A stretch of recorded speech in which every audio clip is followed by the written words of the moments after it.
والاستفادة من هذه المحاضرات. حقيقة يعني محاضرة قيمة كانت، فتحت أبواب كثيرة أمامنا. وتبقى الترجمة القانونية والترجمة يعني legal translation and religious translation are the most thorny fields of translation. الترجمة القانونية والترجمة الدينية للنصوص الدينية هي من برأيي من التراجم اللي يواجهها المترجم صعوبة في ترجمة. في الترجمة القانونية وحسب رأيي المتواضع، المترجم يجب أن ينتبه إلى الموداليتي. الموداليتي اللي هي shall, will, may, must, ought to, should. هذه gradable. يعني أول واحدة تيجي must. نعم. بعدين should. وبعدين ought. هذه ملزمة يسموها.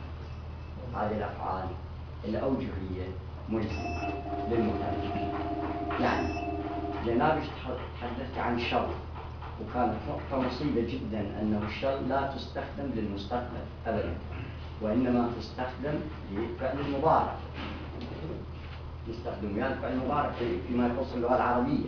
يعني مثلا نقول the two parties shall withdraw from the internationally recognized borders. ينسحب الطرفان. ينسحب. But this is not abiding. على الطرفين. على الطرفين. مش وقت الترجمة على الطرفين. The two parties must withdraw. صار forceful. هنا صار إلزامي. فلازم ينتبه المترجم لاستخدام الموداليتي. الموداليتي جدا مهمة في الترجمة القانونية. منين الريجستر نسميه الترجمة القانونية. الريجستر اللي هو استخدام المفردة الصحيحة مثل ما تفضلتي. عندنا present وعندنا jail وعندنا custody. تمام؟ نعم. النظارة. نعم. هذا اللي انت وراه لما يروح ويرجع custody. وcustody أيضا تعني الرعاية. يعني لما يكون الطفل ويا أبوه لو ويا أمه عند custody. فالريجستر جدا ضروري في الترجمة القانونية. على المترجم القانوني أن ينقل روح النص وليس الكلمات الظاهرة أمامه. روح النص أي الجزء الدلالي المهم من النص. هذه الجملة قد تكون يعني مثلا the Saudis have the right to fix their prices. have the right, the Saudis يعني بالمفاوضات في مجال النفط. the Saudis have the right to fix their prices. لهم الحق. لهم الحق. It is up for the Saudis to fix their prices. أحرار مو لهم الحق يعني. أحرار قد يمنعونه وقد ما يمنعونه. نعم.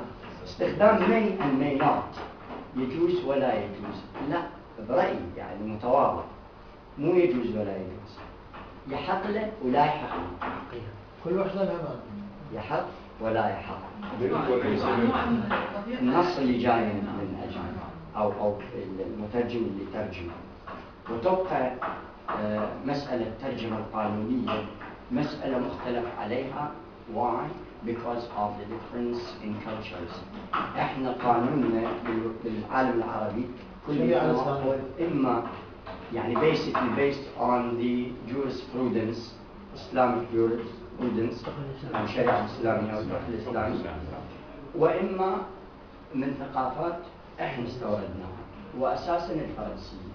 يعني السنهوري هو اللي وضع أسس القوانين وكانت فرنسية بالأصل. أشكرك جزيل الشكر. شكرا جزيلا يا دكتور. أنا عندي بس ملاحظة صغيرة حول الريجستر والولاية. احنا عندنا لما الطفل قاصر يعهد به إلى يعني فقد أحد أبويه لسبب أو لآخر أو كلاهما، فيعهد به إلى من يقوم عليه. وهذا إما أن يكون الولي أو الوصي أيهما. الولي واحد فقط هو الأب. الأب فقط له حق الولاية. عدا الأب إذا الأم فليس لها حق الولاية. حق الوصاية. الرعاية شيء آخر. ممكن جنابك يعني جارك وترعى ما لك صلة قربة. راعي أنت يعني لا صلة قربة. لكن هنا والولي هو الأب، والوصي هو الأم أو جد الابن، له حق الوصاية، وما سواهما هو مثل ما تفضل أستاذنا الدكتور هو الرعاية. يعني قد يكون خاله، قد يكون ابن عمته، قد يكون أي اللي كان فوسترينج. أيوه فوسترينج. نعم. يعني الأم إذا أخذت مثلا مطلقة تكون لها حق الوصاية على الابن. وصاية والرعاية. وصاية. ليش ولا؟ مو الرعاية أقوى، الوصاية أقوى. الوصاية أقوى. والأقوى منها هي الولاية التي لا الجد والأم يمكن مو بس الجد والأم لهم حق الوصاية. بداية الأقرب اللي هو الجد الصحيح، عندنا بالفقه الإسلامي الجد الصحيح والجد الفاسد. الجد الصحيح هو أب الأب، وهو ملزم بالإنفاق على أب ابنه في حال غياب الأب. ويعني حتى إذا كانت الأم هي اللي مات له وصاية على ابنها هو الملزم بالإنفاق عليه، انطلاقا من قوله تعالى وعلى المولود له كسوتهن ويطعمهن بالمعروف. على المولود له، من هو المولود له؟ حفيد. المولود له، المولود لي أنا، يعني ولد لي لأن راح يحمل اسمي. المولود له الأب، هاي إذا مرتين. وعلى المولود له كسوتهن ويطعمهن بالمعروف. إلى أنا ما موجود. فالأصل مو أبوي هو الذي يتولى الإنفاق. طبعا الطفل راح يكون في وصاية أمه، ولكن الإنفاق على الجد الصحيح. الجد الفاسد هو أب الأم. طبعا فاسد ليس بمعنى الفساد، فاسد يعني ليس الجد الصحيح بمعنى أنه لا ينتمي إليه نسبا. يعني أنا من أقول حازم مالك محسن، ما أروح على حازم زهرة حسين. artificial grandfather. فهي التسمية بالفقه الإسلامي بهذا الشكل. أسمع أيضا من حضراتكم ملاحظات من حول هذه الملاحظة المحاضرة القيمة اللطيفة في المسائل القانونية. نعم دكتور. سؤال ولو شوية بعيد عن نعم. قبل يومين ثلاثة كنا في مجلس كلية وطرح موضوع الأقرباء من الدرجة الأولى. نعم. first degree relations. هل هو الأخ، هذا شيء قانوني صراحة القانون، هل هو الأخ لا يعد الأقرباء من الدرجة الأولى؟ في أي شريعة؟ العربية أم جاء مستورد من الخارج؟ احنا عندنا بالشريعة الإسلامية هكذا نحسب درجات القرابة بالإذن، يعني دكتور هاي قانونية. حضرتك تريد تشوف قرابتك وين؟ أخوك منين صار أخوك؟ تصعد إلى أبوك هاي درجة، وتنزل إلى أخوك درجتين، صار قريب من الدرجة الثانية. أقربائك من الدرجة الأولى هم أبوك، أمك مباشر، وابنك وبنتك. الزوجة قريبة من الدرجة الخاصة. أخوك من الدرجة الثانية. عمك لازم تصعد إلى أبوك، إلى جدك، تنزل إلى عمك. ابن عمك تصعد إلى أبوك، إلى هذا الفقه الإسلامي. مو من الغرب. احنا نصير عندنا قانونيا مثلا نصير عندي طالبة يتوفى أخوها ويصير عليها قدر معين، لا يجوز منحها الإجازة أو شو اسمه يوفى مو درجة الأولى. صحيح. أخوه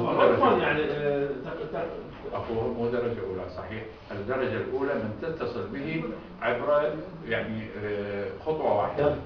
خطوة واحدة، الأب، الأم، الابن، البنت فقط. نعم. الجد درجة ثانية.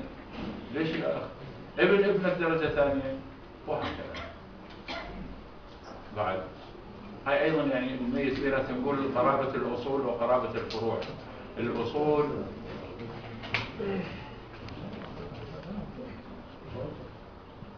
هم اللي جئت منهم، يعني أباك وما على وأمك وما علت. والفروع هم أبنائك وما نزلوا، يعني الأحفاد وأولاد الأحفاد وكذا.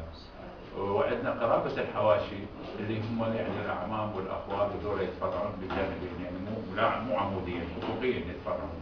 فهذه قرابة حواشي، وإلهم ترتيب خاص بالميراث طبعا. نعم.